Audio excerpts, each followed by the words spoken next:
চাপ দেন যাতে বিগত সরকারের মতো না হয়, আমাদের যাতে রাস্তায় রাজপথে সারাক্ষণ যাতে ডিউটি করতে না হয়, ইফতারি করতে পারে না, সেহরি করতে পারে না, শ্রমিকরা রাজপথে থাকে, তাদের অধিকার আদায় করতে হয়। সেই অধিকার জন্য এই সরকারের আমল আমরা দেখতে না চাই, আমরা দেখতে চাই না এই সরকার যেন কঠোর হাতে এই সরকার যেন মালিকদেরকে ধমক দিয়ে তাদেরকে বলে শ্রমিক যেন রাজপথে না নামে।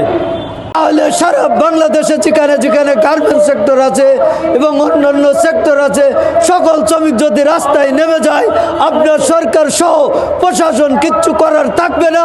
তখন আপনারা একটি কথা বলে শুধু সরি, এই সরি শব্দটা যাতে আমরা না শুনতে হয়, এই আহ্বান রেখে আজকের আমরা এখানে শেষ করব। কারখানা মালিকরা বেআইনিভাবে 13-1 ধারা বন্ধ করে দিয়েছে। আমাদের শ্রমিক ভাই বোনেরা এখনও রাস্তায়, অনেক শ্রমিকরা প্রতিনিয়ত রাস্তায় তারা ইফতার করতেছে বিভিন্ন ধরনের। আমরা একটা কথাই বলতে চাই সরকারকে, সরকারের শ্রমমন্ত্রী বিভিন্ন দপ্তরের, তাদেরকে একটা কথাই বলবো যে যেখানে 20,000 মধ্যে আমরা যে বেতন দাবিটা করছি, 20,000 মধ্যে আমাদের শ্রমিক কর্মচারী ভাই বোনদের ঈদ বোনাস সহ বকেয়া মজুরি ইতিপূর্বে যত বকেয়া আছে সমস্ত যেন পরিশোধ করা হয়। তাহলে আমরা মনে করব যে এই সরকার শ্রমিক বান্ধব সরকার এবং এখানকার যারা দপ্তরের সমস্ত লোককে আমরা অভিনন্দন জানাবো, অন্যথায় আমরা অভিনন্দন জানাতে পারবো না। এই হলো আমাদের বক্তব্য। ধন্যবাদ সকলকে।